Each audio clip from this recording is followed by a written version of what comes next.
Have you ever wondered what happens when the love of a family turns into hurt and betrayal? What if the gifts meant to show care become the cause of deep pain? Let me tell you a story about one man's long and winding road through family love, lost dreams, and hard choices. My name is Alex. I was known in my family as the one who always cared. Ever since I was little, I learned that family is very important. I worked hard in school and later in life so that I could help everyone.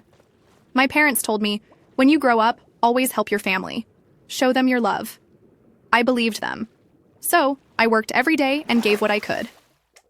At first, it was simple. I made small gifts for my family.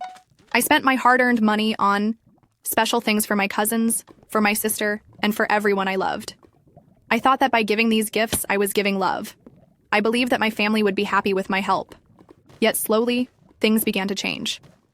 One year, after many long months of work, I saved enough money to buy beautiful presents for my nieces and nephews. I drove to the family house with my trunk full of wrapped boxes and shiny bags. I pictured warm smiles, happy hugs, and thankful hearts.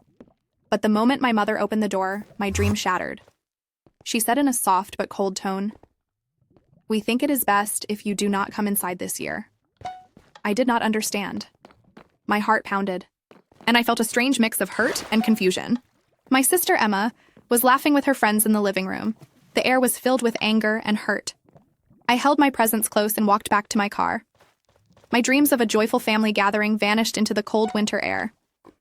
After that day, I began to feel lost. My family did not seem to care for the time, effort, and money I spent on them. I thought that by giving more, I could make them happy. I tried hard to be generous. I spent my money on extra presents, on special dinners, and on little surprises for everyone. But my gifts were never enough for them. They always found a reason to say, "That is not enough." I felt like each gift was a little piece of my heart, and each word that dismissed my gift hurt me deeply. I kept asking myself, why do they not see my love? Why is giving so hard? I worked day and night to please them. Every week I saved money. Every paycheck I planned for a new gift. I even skipped many things for myself to put more money into my gifts. My hard work was like a never-ending cycle, and I was caught in it. I often went to bed with tears in my eyes, yet in the morning I promised myself, I will do better today. Days turned into months, and the hurt in my heart grew. I began to see a pattern. My family used my gifts as a way to judge me. They compared each gift with the next one, and they always found a reason to say that I was not doing enough. I started to feel like I was not a real member of my family. Each comment, each slight made me doubt if I was loved at all. One cold evening, as I sat alone in my small apartment, I thought back to my childhood. My parents had always taught me that love was shown by giving. They said, to show you care, give a little more. I thought of all the times I had given, the money I had spent, and the sacrifices I had made. I remembered how my parents had looked at me with pride when I was little, how they had cheered for my every success. But now it felt like my efforts went unseen. And so, my heart began to harden. I decided that I would stand up for myself. I was tired of being used, tired of being called a cheapskate even when I gave my all. I wanted a day when my family could see me for who I was, a person with feelings, with hope, and with the right to say enough.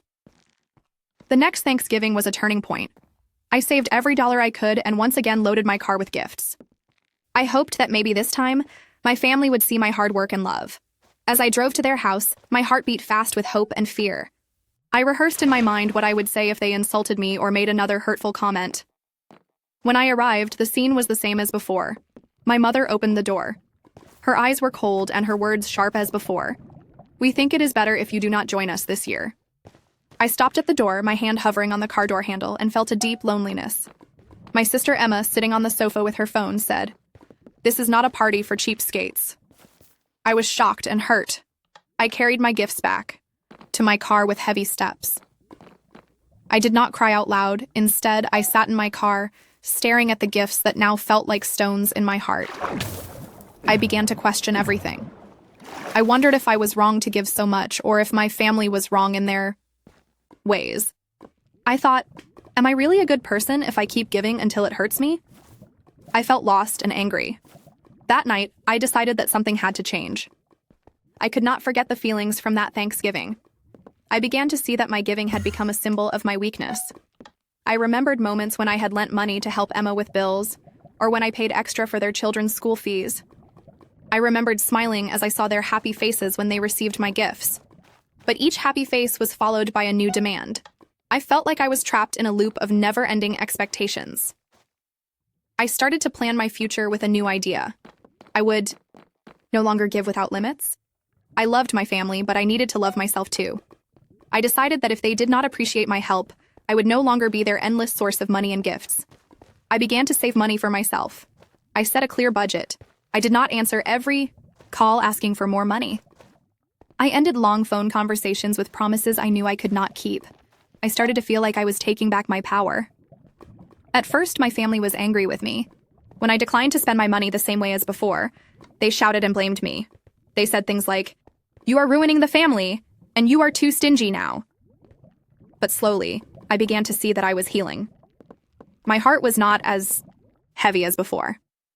I felt like I was building a new life, one where I was not a never-ending fountain of gifts.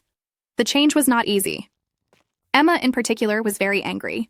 She could not understand why I would stop giving so much when I had always helped before. One day, she came to my small apartment unannounced. I was sitting at my table, trying to work on a new budget plan. When there was a loud knock on the door, I opened the door to find Emma, her face red with anger. "Alex, you must help us," she shouted. "You have money. You have gifts. Why are you doing this to us?" I tried to speak calmly. "I love you, Emma, but I need to take care of myself too. I cannot keep spending every dollar that I earn." Emma's eyes filled with tears of anger. "You are hurting us. The kids need the things you give. Your heart is not big enough." I felt a deep hurt in my chest, but I stood my ground. "My heart is full, Emma, but I must learn to live for me as well. I cannot be an endless well of money." The argument went on for a while. Our voices rose and fell, and the words were simple but heavy with meaning. After a long fight, she left in a storm of anger, her cries echoing down the street. I sat alone with my thoughts. I knew that today was a hard day, but I also knew that I was making a choice for my well-being. Soon after this meeting, I began to notice small changes in my life. I spent less time thinking about what I gave and more time learning what I needed. I started to read simple books about self-care, about setting limits, and about understanding my own worth. I talked to friends who told me similar stories, and together we shared ideas. I learned that my worth was not measured by how much I could give to others. One day I met a kind man at a small community center. His name was Tom. Tom had once been like me, always giving until he was exhausted. He told me, "We must learn to keep a part of our heart for ourselves. When we always give, we forget that we are important too." His words were like a warm light inside me. I listened carefully. I decided that I would take his advice. Tom introduced me to new ideas. I learned to make lists of my needs. I learned to say no in a kind way. I even started to set small goals that had nothing to do with money or gifts. I began to take walks in the park, to write in a journal, and to even learn a little bit about painting. These were things that made me feel good inside and reminded me that my life was worth living for me, not just for others. Months passed and the seasons began to change. The cold winter gave way to a slow spring. In the soft light of early morning, I would sit by my window, looking at the green buds outside, and I thought about my family. The hurt was still there, but it was not as sharp. I had begun to find peace in the simple things. I was building a life that was balanced, a life where I could love others without losing myself. But family is complicated. One day, a message came that once again stirred the old anger and hurt. My phone rang. It was a quiet voice on the other end. It was Joe, Emma's husband. His voice was soft, and he sounded tired. "Alex, I need to talk. Please call me when you can," he said. I did not know what to think. I knew he was usually quiet and did not speak much. I waited for a long time before I decided to call him back. When we finally talked, he said, "I am sorry for how things have been. I am sorry for the fighting. I know that you have done so much for us, and I think Emma is not fair to you." His words made me feel a little better. I told him, "I am tired, Joe. I cannot keep giving what I have until I am left with nothing." Joe sighed deeply. "I know. But if we do not get help, we will all lose something very important." I could hear the pain in his voice. We talked for a long time. Joe was upset about many things. He admitted that the money Emma had used was not always spent on what was best for the children. He said he was trying to fix the problems, but he did not know how. We ended our call with a promise that I would think more about everything, and that he would try to talk with Emma about better ways of handling money and care. As spring slowly turned into summer, I tried to rebuild my life step by step. I kept my promises to myself. I would give when I could, but I would not empty my heart and purse for a family that did not see the cost of their needs. I made simple plans. I set up a small savings account. I planned little treats for myself, a new book, a quiet dinner, a walk in the park. These were my moments of self-care. At the same time, the tension in my family did not vanish. Emma still argued and blamed me whenever she could. The calls grew more frequent and more angry. One day she asked, "Why do you hurt us by not giving more?" I answered simply, "I love you, Emma, but I must love me too." She did not understand. Her anger turned to bitterness. I began to feel that she used my love as a way to control our family. Then, on an unexpectedly bright day in early summer, something unusual happened. I received a letter in the mail. It was not a letter of love or thanks, but a formal note. The note said that there were questions about money in our family. I read it slowly, my eyes widening with each word. I learned that there were worries about how my money had been used. It was as if someone had taken my hard work and twisted it into something I did not agree with. This news shook me. I asked, "Is this the truth? Have my gifts been used in a way that hurts my family?" I decided to meet with a kind lawyer named Ms. Carter who specialized in family matters. Ms. Carter was patient and explained things in simple words. "Alex," she said, "sometimes love makes people do things that are not right. It is hard to see our gifts used in ways that hurt us. But you must think of yourself first." Her clear words helped me see that I was not alone in this struggle. Many people face hard decisions when family expectations are too high. Ms. Carter helped me talk with Joe once more. We met over coffee in a small cafe. Joe had changed his look. His eyes were tired from worry, but filled with determination. He told me, "I have seen that Emma uses the money in her own way. She spends it on things that do not help the children. I want the family to work together, to fix what has been broken." I listened as he explained that he wanted to create a plan, a new way for everyone to help each other without hurting anyone's heart. I realized that maybe, just maybe, there was a path to healing. That summer, our family began to talk, even if the words were simple and plain. At first, it was hard. There were many days when Emma shouted, "You are a cheapskate. You do not care about us." And I replied quietly, "I care, but I must care for myself too." Joe brought the children over for small meals at his house. Slowly, we sat together and talked about what was needed and what was fair. We made a simple rule. I would help with the children's needs only when I could without hurting my own future. Emma promised to look after the money better. Joe said he would try to make a home where love was not measured in dollars, but in care and time. We all promised to work hard and to be kind. The conversations were sometimes long and full of tears, but every tear was a small step toward a better day. Over days and weeks, I learned that change does not come with anger alone. It comes with gentle words, with honest talks, and with the courage to say enough. As the leaves turned red in the fall, our family gathered for a quiet dinner at a small restaurant. There were no angry words. Instead, there was talk of simple things: the crisp air outside, a story of a funny day at school, and the hope for a better tomorrow. I looked around at familiar faces. I saw tired eyes, but I also saw hope. I saw Joe smiling gently at his children. I saw Emma nodding slowly as she listened to their stories. And I saw my parents sitting quietly, their eyes full of regret and love. At that moment, I thought back to the long road I had walked. I remembered the heavy gifts in my trunk, the tears in my eyes, and the many nights of pain. But I also remembered the days of healing. I remembered the kind words of Tom and Ms. Carter. I remembered Joe's soft voice on the phone, and I learned that sometimes the hardest choices are the ones that set you free. I spoke softly. "I am happy to be here today, even if it is not perfect. We all have hurt feelings and mistakes, but we can mend them, little by little, day by day." My words were simple, but they were real. That night, as we all sat around our table, we talked about our dreams. I asked, "Can we learn to love each other again without pain?" The answer was not immediate.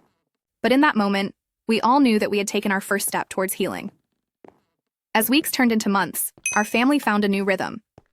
There were days when old wounds surfaced, when harsh words slipped out, and when memories of broken promises returned. Yet we learned to meet those days with understanding and patience. Emma, although still hurt and stubborn at times, began to see that her actions affected everyone. Joe worked hard to keep the peace, and I found comfort in setting boundaries that were fair. I started a small project for myself. I planted a tiny garden on my balcony. Each day, I watered the plants and watched them grow. This garden was a symbol of my own life. I cared for it, and slowly, it began to bloom. I learned that growth takes time and gentle nurturing. Just like my plants, I too was growing stronger. Sometimes I would sit in my garden and think about the long journey my family and I had taken. I wondered, what if things could have been different if we had all learned to care for each other sooner? But then I remembered that every mistake teaches us something new. I learned that love must be given, but also love must be received with respect. I learned that kindness is not a burden, but a light that shines even in dark times. One crisp, autumn morning, I received a call from Joe. His voice was calm, but there was something different in his tone, a note of hope. "Alex," he said, "we have found a way to work together on the money issues. Emma and I have set up a simple plan. It is not perfect, but it is a start." I listened carefully as he explained that they would create a small fund for the children's needs. Money would be saved and every purchase would be planned. Emma would no longer use the funds for herself. The plan was simple and clear. I felt a spark of hope. Maybe this was our chance to build a future where our love was clear and our gifts were used wisely. I agreed to help, but on my own terms. I put a small amount into the fund every month. I even offered to help them plan the budget. We met over simple lunches and shared our ideas. The more we talked, the more we realized that our family, despite the pain, was still together. The process was slow. There were days when the past hurt crept back, and words were exchanged in anger. But with every meeting, we took one more step toward understanding. Through these meetings, I also learned more about myself. I found that my heart was not as heavy as I once feared. I felt lighter when I set clear rules for giving, when I looked after my own needs as well as others. I learned that I had a right to be happy, to have a peaceful mind, and to set boundaries that even the people I loved must respect. Summer came again with bright skies and the laughter of children echoing in the neighborhood. One evening, as I walked past the local park, I saw Joe and his kids playing. They ran and laughed, their faces glowing with the simple joy of being together. I waved, and Joe smiled warmly. In that smile, I saw forgiveness, determination, and love. I realized that no matter how deep the hurt, there is always a path to healing if we have the courage to try. That day, I met Emma again. We stood by the sea, Park's bench, and talked about the past. Her eyes were full of sadness, and I saw the regret on her face. "I am sorry, Alex," she said slowly. "I let my fears and anger take over. I was wrong to push you away." I nodded. I told her, "I forgive you, Emma. We all make mistakes. I only hope that we can learn to care for one another in new ways." Her voice trembled, but there was a genuine warmth in it. That simple conversation was a seed of hope, a sign that even broken bonds could be mended with time and understanding. Time continued to move forward. I worked on my small garden and on my life. I learned that setting boundaries did not mean that I stopped loving my family. It simply meant that I allowed myself to live a life that was healthy and whole. My days were still filled with ups and downs, with moments of joy and moments of pain. But every day, I grew a little stronger.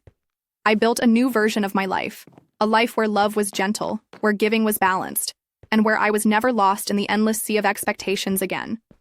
Sometimes I still ask myself, what if I had never given so much? But now I know that everything I did shaped who I am. I learned that love is not a simple act of giving. It is a careful balance of giving and receiving.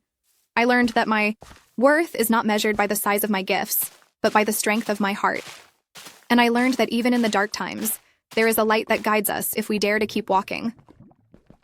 As the seasons change again and my garden blooms with fresh colors, I look back at my journey. I see a past full of wounds and mistakes, but I also see a future filled with hope and possibility. I know that our family may never be perfect. There will be days when hurt words are spoken and when old wounds open again. But I believe that, as long as we have the courage to speak the truth and to care for ourselves, we can mend the broken pieces of our hearts. In the end, the truth is simple. Family is a gift, but it is also a challenge. We must care for each other, but we must also care for ourselves. And sometimes the most loving thing we can do is to say, I am enough, and to let others learn that they are too. So, have you ever wondered what happens when the love of a family turns into hurt and then back to healing? I have walked that long road. I have seen the pain and the beauty in every moment. And though my journey is not complete, I now see that every challenge is a chance for a new beginning. A beginning where love and care are shared equally, where boundaries do not close hearts but protect them, and where every gift is a symbol of hope, not a measure of worth. This is my story. A story of hard days and brighter mornings. A story of simple gifts, careful words, and gentle forgiveness. And it goes on, as all our stories do, written one day at a time. In the soft glow of a new day, I sit by my window watching the birds fly by. I think of all the gifts that were once heavy burdens, and now are memories of a time that helped me learn who I truly am. I now live a life where I give when I can, but I also know when to hold back to protect my heart. My family is still with me on this journey. They are learning too, slowly and sometimes painfully. But every moment is a step toward a day when love is simple and clear. And so, as I water my little garden and listen to the gentle sounds of life outside, I smile at the thought that even the deepest hurts can heal. Even the coldest words can be warmed by forgiveness and understanding. I know that tomorrow will bring new challenges, but I also know that I am strong enough to face them. I learned that to care for others, I must first care for myself. In our ongoing family story, there are no heroes or villains, only people trying to find a way to love and live together. Every mistake is a lesson, every tear a gentle rain that helps new hope grow. And in that hope, we find the courage to move on, to build bridges where once there were walls. As the sun sets and the sky turns a soft pink, I close my eyes and whisper, a quiet wish, that all hearts will learn to give and to protect, that all families will find the strength to forgive, and that every small gift of love will remind us that even in a hard world, kindness always has a way of lighting the darkness. This is not just my story, but a lesson for everyone who has ever felt alone in giving too much and receiving too little. It is a reminder that love, when shared with care and respect, is the only gift that can truly mend the broken parts of our hearts. And so the journey continues. Each day a new chapter, each moment a chance for healing and hope. In the end, as I look at the delicate blooms of my garden and listen to the laughter of children in the park, I am reminded that life is a long story filled with many pages. Some pages are dark, some are bright, but all are a part of the beautiful book of our lives. And if you ever wonder what happens when love is tested by pain, remember my journey. Remember that even the heaviest gifts can one day become the seeds of a brighter tomorrow. This is my tale. A simple tale of a man named Alex who learned that giving and loving must be balanced with caring for oneself. It is a story of hurt, healing, and the hope that someday, every family can share love without the shadow of pain. And so the story goes on, ever dynamic, ever changing, just like our lives. In every small gesture, in every kind word, there is the power to change our destiny. The lessons I learned have become the light that guides me when paths are dark. And when the cold winds of life blow through, I hold on to the warmth of those simple truths. I am worthy, I am loved, and in my own way, I can give the world a piece of my heart without losing myself. We all have our stories. Some stories are long and winding, and some are short and simple. But every story matters. Every day is a new chance to write a page of forgiveness, strength, and hope. And perhaps one day, when we look back at our journeys, we will see that every painful moment was a step toward a brighter future, a future where gifts are symbols of love, not tests of worth, where family is a safe haven, not a stage for endless demands. So I leave you with this thought. Have you ever wondered what your own story might look like if you learned to care for yourself as much as you care for others? It is a question to carry with you, a spark to light your journey, and a reminder that every new day is a blank page waiting for your words. Let your life be a story of quiet strength, gentle forgiveness, and bright beginnings. And always remember, even in the midst of hurt and betrayal, there is a way to find peace and to build a future where love truly heals. This is my story, and it goes on, step by step, day by day, into a tomorrow filled with hope and the promise of a better life for everyone in my family, including me. Thank you for joining me on this journey. May your own story be filled with lessons, hope, and the gentle light of love that never fades.